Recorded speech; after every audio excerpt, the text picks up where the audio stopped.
Hello everyone, hope you all are doing good in your studies. तो some students told me कि BFUHS की ma'am MCQ series start कर दो. तो आज से रोज़ दोपहर को मैं MCQs डाला करूँगी अराउंड 3 से 4. ठीक है. और अभी हमारे पास 1.5 मंथ्स पड़े हैं, तो आई प्रॉमिस कि मैं रोज़ क्वेश्चन डालूँगी. हर एक इम्पॉर्टेंट और रिपीटेड क्वेश्चन जो कि बाबा फरीद यूनिवर्सिटी और हेल्थ एंड साइंसेज में आ चुका है, आप वो करोगे. ठीक है. और उस टाइम तक तो हम इतने ज़्यादा MCQs कर चुके होंगे. सो मैं हर MCQs लेके आने की कोशिश करूँगी ताकि आप हर टाइप का MCQs कर सकें. सो हम स्टार्ट करते हैं. और अगर आप चाहते हो कि बाबा फरीद यूनिवर्सिटी के हॉट टॉपिक्स जो कि बहुत ज़्यादा इंपॉर्टेंट है, मैं उसकी वीडियो भी बना दूँ, तो आप मेरे को बता दो, मैं वो भी डाल दिया करूँगी रोज़, ताकि आपकी तैयारी जो है 100% हो जाए, क्योंकि अभी हमारे पास टाइम है अच्छे से तैयारी करने का. सो हम स्टार्ट करते हैं with our first question.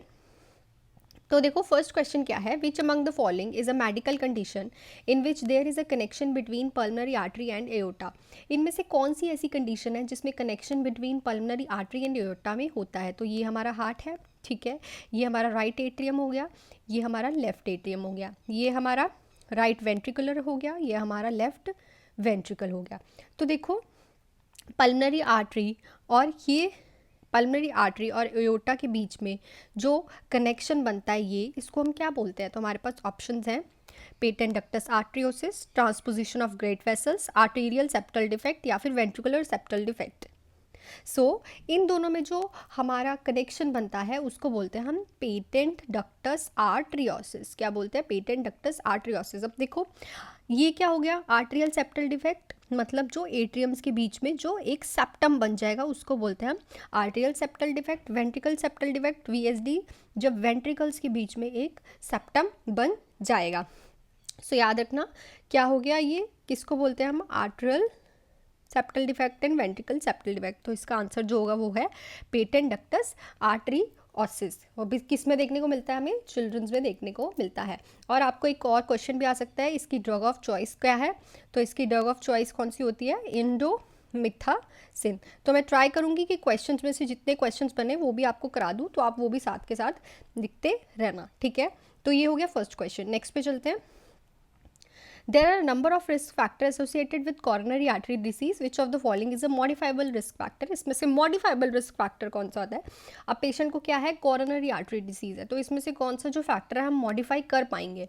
Obesity, hereditary, gender या फिर एज. सो ऑब्वियसली जो मॉडिफाई हो सकता है वो हमारी कौन सी है, ओबेसिटी. ठीक है. हम जो ओबेसिटी है वो तो मॉडिफाई कर सकते हैं ना, एक्सरसाइज करके, वॉक करके, खाना पीना ठीक करके. हेरिडिटरी तो हम मॉडिफाई नहीं कर सकते. जेंडर भी कोई मेल फीमेल तो कर नहीं सकते ना मॉडिफाई. एज भी नहीं कर सकते. तो हम कौन सी कर सकते हैं, ओबेसिटी कर सकते हैं. और कॉरोनरी आर्टरी डिसीज़ में ओबेसिटी जो है बहुत ज़्यादा रोल प्ले करती है, तो उसको मॉडिफाई करो, एक्सरसाइज करो. ये भी लिख सकते हैं कि कॉर्नरी आर्टरी डिसीज़ में सबसे ज़्यादा इफ़ेक्ट कौन सी नॉन मॉडिफाइबल रिस्क फैक्टर करता है, तो ओबेसिटी करती है. सो नेक्स्ट क्वेश्चन पे चलते हैं. A client associated to a cardiac monitor show an ECG wave form a saw tooth appearance with indicates. तो एक क्लाइंट को हमने कार्डियक मॉनिटर से लगाया है और उसकी जो ECG वेव है वो हमें ऐसे ऐसे करके दिख रही है. ये देखो ऐसे करके दिख रही है. तो कह रहा है वो क्या इंडिकेट कर रही है, atrial Flutter, atrial fibrillation, ventricular tachycardia या फिर वेंट्रिकुलर फिब्रिलेशन. सो अगर आपको 100 टूथ वाली ऐसी वाली कभी भी वेव दिखे या फिर ऐसा डायग्राम भी आए, तो आपने बिना ही सोचे समझे एट्रियल फ्लटर पे टिक करना है, बिकॉज इसको हम बोलते हैं एट्रियल फ्लटर. क्या बोलते हैं इसको हम, एट्रियल फ्लटर. मैं थोड़ा सा और भी आपको बता देती हूँ. अगर आपको 100 टूथ वाली दिख रही है तो उसको बोलते हैं हम एट्रियल फ्लटर. ठीक है. क्यों? क्योंकि इसमें जो P वेव है वो अफेक्टेड है. QRS तो ठीक पड़ी है ना, जो ये वाली QRS होती है ये तो ठीक पड़ी है ना. उसके बाद ऑलवेज याद रखना कि जो हमारी P वेव में अगर कभी भी डिफरेंस आता है, ये वाली P वेव में ऐसा होता है ना हमारी ECG, है ना. तो ये P हो गई, PQRS. जब भी P वेव में आपको डिफरेंस देखने को मिलेगा, और हमारी जो P वेव है वो कैसी देखने को मिलेगी हमें, 100 टूथ वाली, तो उसको बोलते हैं हम एट्रियल फ्लटर. बाकी सारे भी मैं आगे के MCQs में आपको करा दूंगी, तो आप स्टे ट्यून्ड. ठीक है. तो नेक्स्ट पे चलते हैं. विच is a narrowest part of the fallopian tube. Fallopian tube का नैरोएस्ट पार्ट कौन सा होता है, इंटरस्टिशियल, इस्थमस, इफंडिबुलम या फिर इम्पूला। देखो हमारी जो फैलोपियन ट्यूब है वो कैसी बनती है, एक मिनट, ऐसे करके ये हमारी फ्लोपियन ट्यूब है और इसके आगे हमारी ओवरीज अटैच होती हैं। तो इसका जो फर्स्ट पार्ट होता है दैट इज इंटरस्टिशियल, नंबर 1, ठीक है, इंटरस्टिशियल। उसके बाद हमारा जो सेकंड पार्ट आता है दैट इज ईस्थमस, ठीक है। उसके बाद जो हमारा थर्ड पार्ट आता है दैट इज एम्प्यूला, ठीक है।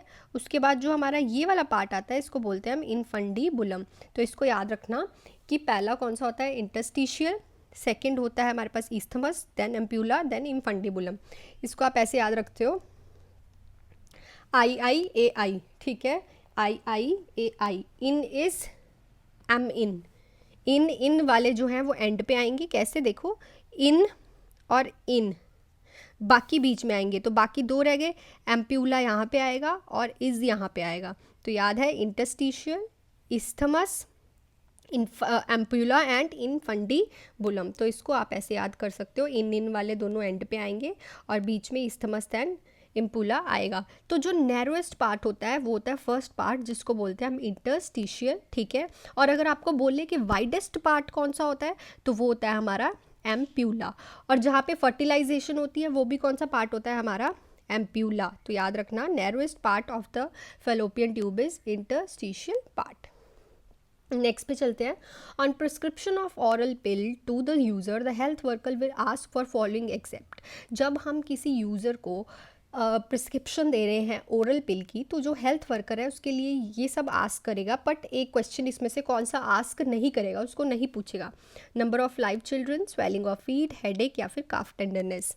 तो हम उससे नंबर ऑफ़ लाइव चिल्ड्रंस नहीं पूछेंगे, बिकॉज देखो अगर वो हम पूछेंगे तो वो कहेगा आपको क्या मतलब।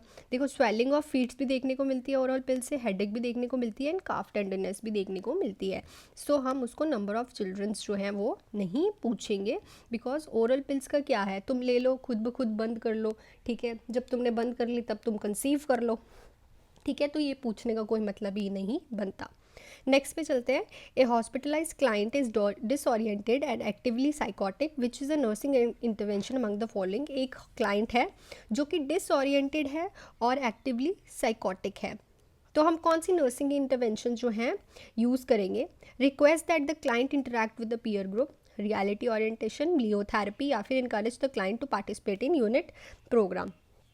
देखो आपने इस क्वेश्चन के ऑप्शंस में नोटिस किया होगा कि एक इस वाले ऑप्शन में, इस वाले ऑप्शन में, इस वाले ऑप्शन में जो क्लाइंट है वो क्या कर रहा है, सिर्फ इंटरैक्ट ही कर रहा है, ठीक है। वो इंटरैक्ट कैसे करेगा जब वो साइकोटिक है, ठीक है। तो और सबसे बड़ी बात वो डिसओरिएंटेड है, तो पहले तो हमें उसे रियलिटी ओरिएंटेशन करानी पड़ेगी, तभी वो किसी के साथ इंटरैक्ट करेगा ना, क्योंकि वो तो पेशेंट साइकोटिक डिसीज़ वाला है। तो आप ऐसे भी एलिमिनेशन मेथड से क्वेश्चन कर सकते हैं। देखो सारे में, इसमें भी पीयर ग्रुप से वो इंटरैक्ट कर रहा है, लियोथेरेपी में वो साइकेट्रिस्ट से इंटरैक्ट करेगा और इसमें भी वो यूनिट प्रोग्राम में इंटरैक्ट करेगा, ठीक है। तो ऐसे आप इन क्वेश्चंस को कर सकते हो। तो इसका था रियलिटी ओरिएंटेशन। नेक्स्ट पे चलते हैं। Nurse is managing a client with renal trauma, the nurse should monitor the client. एक रीनल ट्रॉमा वाला पेशेंट है, उसको मैनेज कर रही है नर्स, तो जो नर्स है वो क्या मॉनिटर करेगी, electrolyte imbalance, perfuse bleeding, hypertension.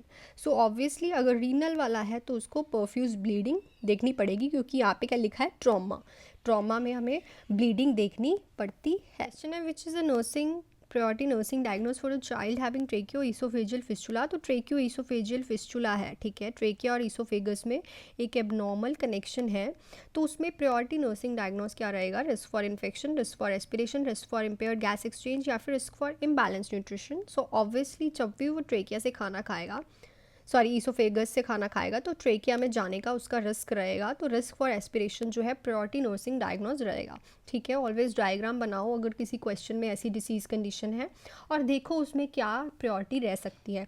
बाकी सब चीज़ें भी रहेंगी बट वो प्रायोरिटी नहीं रहेगी। एस्पिरेशन इज़ अ प्रायोरिटी, क्योंकि अगर उसने एस्पिरेट कर लिया तो वो डेड भी हो सकता है, तो इसलिए हमें risk for aspiration first priority nursing diagnose बनाना पड़ेगा। नेक्स्ट पे चलते हैं, while assessing the child with head injury which of the following receive highest priority. जब हम एक हेड इंजरी वाले चाइल्ड को असेस कर रहे हैं तो उसमें से कौन सी हाईएस्ट प्रायोरिटी में जो है असेसमेंट रहेगी? Papillary response, mobility of finger, clarity of speech या फिर लंग साउंड। ऑब्वियसली अगर हम हेड इंजरी वाले चाइल्ड को देख रहे हैं तो हमें पेपिलरी रिस्पॉन्स देखना पड़ेगा, जिससे हमें क्या पता चलेगा कि जो पेशेंट का स्पाइनल कॉर्ड है और जो ब्रेन का एरिया है वो कहीं इफ़ेक्ट तो नहीं हुआ हेड इंजरी से, ठीक है। बाकी सब भी रहेंगी but it's not the priority, but papillary response जो है ऑलवेज चेक किया जाता है। नेक्स्ट है, what is a priority when nurse establish the therapeutic environment for a client. जब एक नर्स एक पेशेंट के लिए थेरापेटिक एनवायरनमेंट बना रही है तो क्या प्रायोरिटी होनी चाहिए? Promoting the client independence, acceptance of a client individuality, provide the client safety, explaining the client what is being done. So always याद रखना, जब भी कोई नर्स किसी चीज़ के लिए, किसी पेशेंट के लिए थेरापेटिक एनवायरनमेंट रखना चाहती है तो ऑलवेज़ क्लाइंट की सेफ्टी जो है वो प्रायोरिटी पे रहती है, ऑलवेज़, ठीक है। हमें प्रायोरिटी पे रखनी है ताकि जो सेफ्टी पे पेशेंट है वो आराम से वहाँ बैठ पाए, उसको कोई वॉयलेंस ना हो, उसको कुछ ना हो, उसकी सेफ्टी जो है हमारा फर्स्ट जो है ऑप्शन होता है। नेक्स्ट पे चलते हैं, विच is a nursing action priority in a client second stage of labour. तो कौन सा नर्सिंग एक्शन जो प्रायोरिटी में रहेगा जब क्लाइंट जो है सेकेंड स्टेज ऑफ लेबर है? सेकेंड स्टेज ऑफ लेबर क्या होती है? Full dilatation of the cervix to the delivery of the baby. तो इसकी जो वीडियो है वो मैं डाल चुकी हूँ, आप एक बार देख लेना, उससे बहुत क्वेश्चंस आते हैं खासकर कि BFUHS के। मैं लिंक डिस्क्रिप्शन बॉक्स में दे दूँगी, बहुत अच्छे से मैंने समझाया है। हार्डली 15 मिनट की वीडियो है वो, 15-20 मिनट की, तो उसको एक बार देख लेना तो आपको ईजिली उसका पता चल जाएगा। Check the fetal sound, help to push effectively, administer the medication of pain, prepare the mother for breast feeding. तो वो वीडियो देख लेना, और जिन्होंने देख रखी है उनको तो पता ही होगा कि हमें उस टाइम हेल्प करना होता है मदर को, ताकि वो पुश कर पाए इफेक्टिवली, ताकि जो बेबी है वो बाहर आ पाए। क्योंकि इस स्टेज में क्या होता है, full dilatation of the cervix to the expulsion of the fetus, ठीक है, या फिर हम बोल सकते हैं बेबी। तो हमें हेल्प करते हैं टू पुश इफेक्टिवली।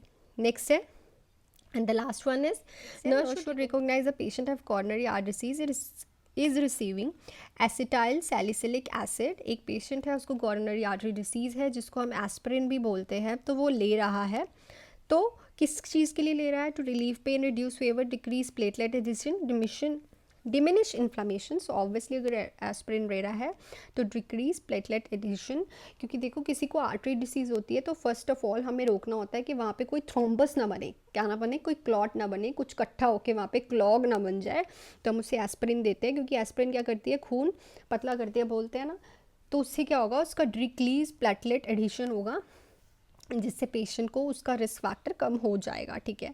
बाकी सब ऑप्शन गलत हैं, तो ये सही है। सो ये थे कुछ BFUHS के most important question. I hope ये वीडियो आपको पसंद आई हो। पार्ट 1 है, मैं रोज़ दोपहर को 3 से 4 बजे के बीच में एक वीडियो डाल दूंगी। हाँ, अगर आपको कोई स्पेसिफिक टाइम चाहिए तो आप लिख सकते हैं, मैं उस पर डाल दिया करूँगी।